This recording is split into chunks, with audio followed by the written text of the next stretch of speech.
The U.S. government seems more focused on sending aid money abroad for foreign wars than on assisting its own residents during crises, such as the recent wildfires in Los Angeles that left many people homeless and destitute.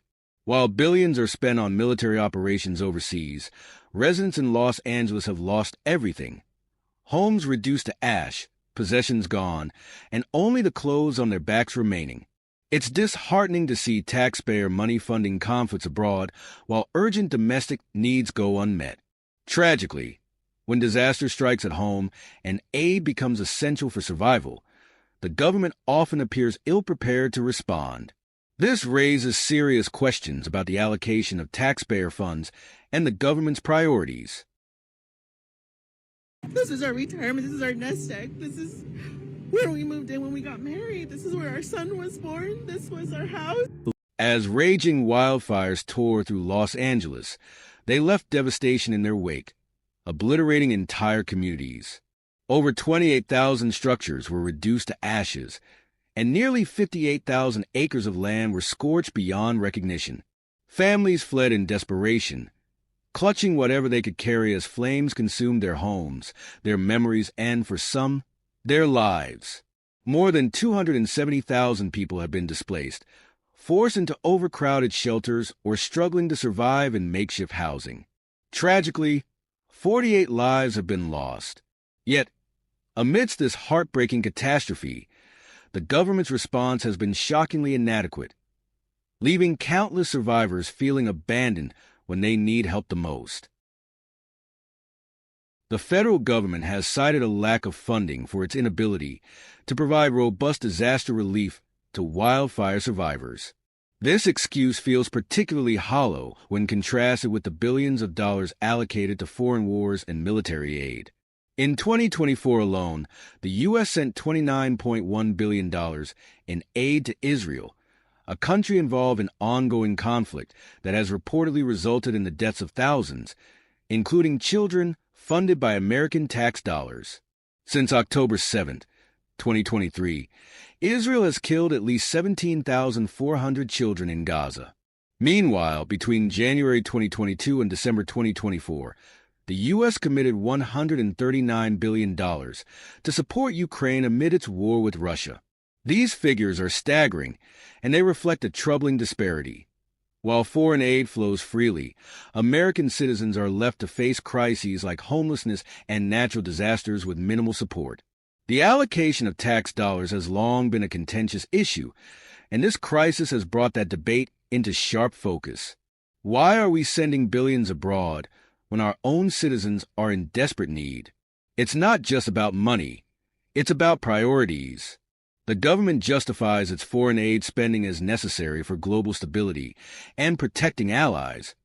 But what about stability at home? What about protecting American families who've lost everything? This is not just a call for change. It is a demand for accountability. Taxpayer money should first and foremost serve those who contribute it.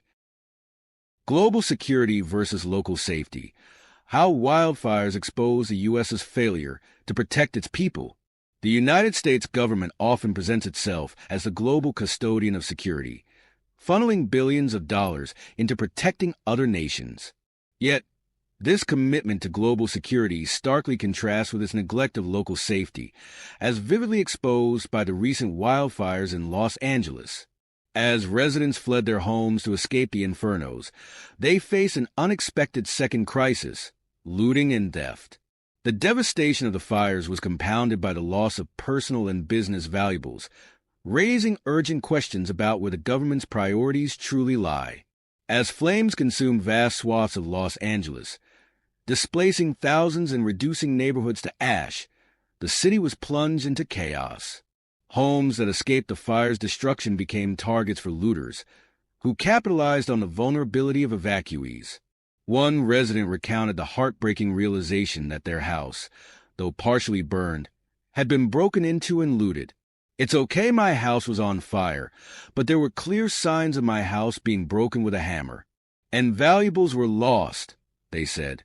This dual tragedy of losing both home and possessions underscores a critical failure: the government's inability to protect its citizens during moments of profound crisis. The crime wave following the wildfires is not an isolated incident, but rather a predictable consequence of neglect. Los Angeles, already grappling with high crime rates, has seen a surge in looting and property theft since the fires began. Over 3,500 looting reports were filed within the first few days, overwhelming local law enforcement. Despite the deployment of the National Guard to assist overstretched authorities, the scale of the problem highlights the inadequacy of current measures. For every crime reported, countless others go unaddressed, leaving residents feeling vulnerable and betrayed. With only 400 National Guard personnel now patrolling the streets alongside local authorities, the situation is starting to resemble a war zone. This few number of security personnel is not enough to protect the large area affected by the wildfire and inspect over 3,500 looting reports that were filed within the first few days. This deployment, however, is a reactive measure. Too little, too late for many residents who have already lost everything. The government's inability to anticipate and prevent such crises suggests a troubling lack of foresight and accountability.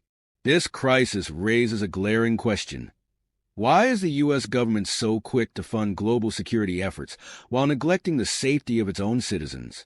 Last year, billions of taxpayer dollars were spent deploying advanced defense systems, like Israel's third system, to foreign allies.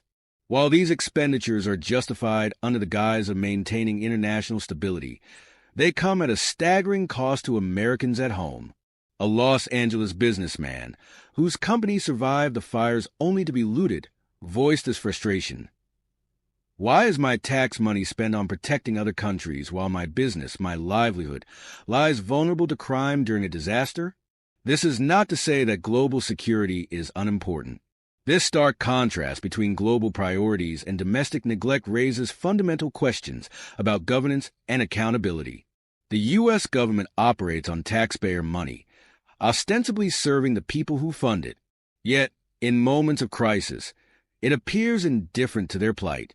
The wildfires in Los Angeles are a painful reminder that the government's priorities are misaligned, favoring foreign wars over local safety. Wildfires, unfortunately, are not rare in California, but the looting that followed this year's fires added a new layer of despair.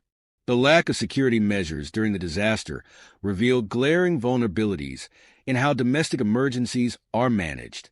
This neglect begs the question, who does the government truly serve? It is, after all, funded by taxpayer dollars. These are not abstract figures.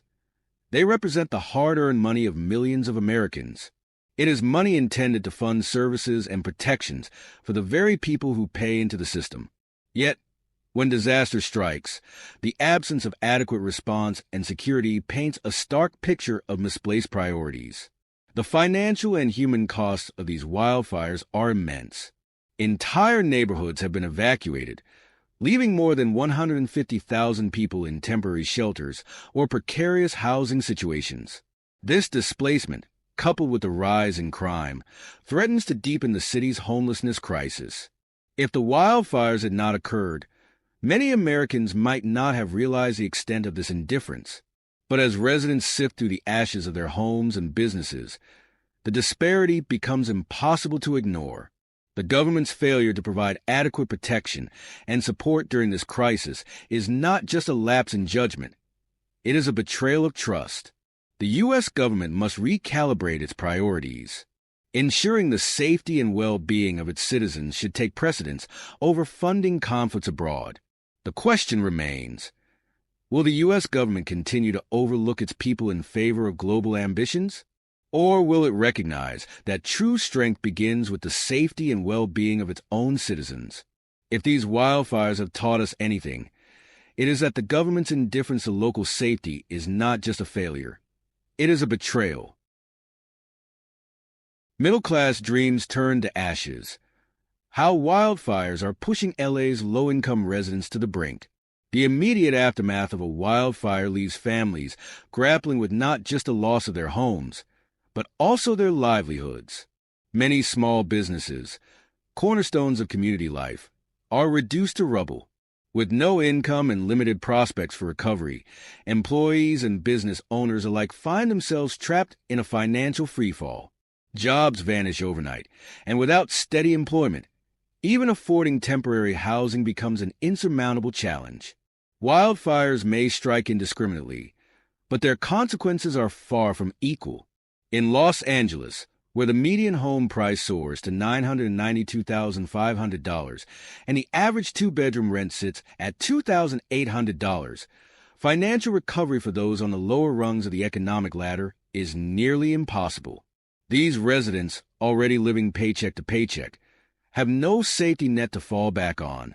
Savings are a luxury in a city notorious for its high cost of living, and when disaster strikes, the economic blow is often fatal. Rebuilding in Los Angeles is a Herculean task, especially for low- and middle-income families. The city's housing market is a fortress of escalating prices and limited availability, and wildfires only worsen the crisis. Affordable housing, already scarce, is disproportionately concentrated in areas vulnerable to fires. When these homes are destroyed, rebuilding takes years, if it happens at all. The cost of construction is exorbitant, and bureaucratic red tape slows progress to a crawl. This leaves displaced families with few options. Overcrowded shelters, living in cars, or the grim reality of homelessness. For those hoping to buy or rebuild, the dream remains just that, a dream. The cost of land, materials, and labor makes homeownership unattainable for most low- and middle-income families. Meanwhile, skyrocketing rents further squeeze those trying to stay afloat. With every wildfire, the housing market grows tighter, pushing prices higher and forcing more people out of their communities. Government aid, often touted as a lifeline during natural disasters, offers little solace to Los Angeles residents. Relief efforts are frequently underfunded, poorly coordinated, and riddled with red tape. For families living on the edge of financial ruin, the bureaucratic delays can mean the difference between finding shelter and ending up on the streets. Time and again, government priorities appear to favor wealthier interests and broader geopolitical concerns over the urgent needs of wildfire survivors. The long-term consequences of this neglect are staggering. Wildfire-induced homelessness in Los Angeles is not a temporary condition. It's a growing crisis. Already, the city has one of the highest homeless populations in the nation, with 119,141 unhoused individuals in 2024. Experts predict that the addition of wildfire survivors could push this number beyond 150,000. These are not just statistics. They are lives uprooted, futures derailed, and communities fragmented. The uncertain future of Los Angeles in the wake of wildfires. Los Angeles, a city synonymous with dreams, innovation, and resilience, now finds itself grappling with an uncertain future. Once a beacon of opportunity, the city is increasingly under siege from the very environment that has long been a part of its allure. Wildfires, once seasonal occurrences, have evolved into relentless infernos that disrupt lives, destroy communities, and challenge the very fabric of the city. The future of Los Angeles and its residents is now deeply intertwined with its ability to confront and adapt to these devastating natural disasters. Wildfires in Los Angeles have reached unprecedented levels of destruction. Entire neighborhoods have been reduced to ash, iconic landscapes scarred beyond recognition, and thousands of lives irreversibly altered. The fires not only consume homes and businesses, but also erode the sense of stability and safety that every resident deserves. Families who once built their lives in the City of Angels are now left with nothing but memories, struggling to piece together a semblance of normalcy. The future of Los Angeles hinges on its ability to address the underlying factors contributing to this crisis. Climate change, urban sprawl, and inadequate preparedness have converged to create a perfect storm of vulnerability. Rising temperatures and prolonged droughts have turned the lush hillsides into tinderboxes, while unchecked development has placed communities directly in harm's way. The city's response to this growing threat will determine whether it can rise from the ashes or succumb to a cycle of devastation. For the residents of Los Angeles, The future is both a challenge and an opportunity. The resilience of Angelenos has been tested time and again, but rebuilding a city capable of withstanding such disasters requires more than individual effort. It calls for collective action, innovative solutions, and a commitment to prioritizing long-term sustainability over short-term gains.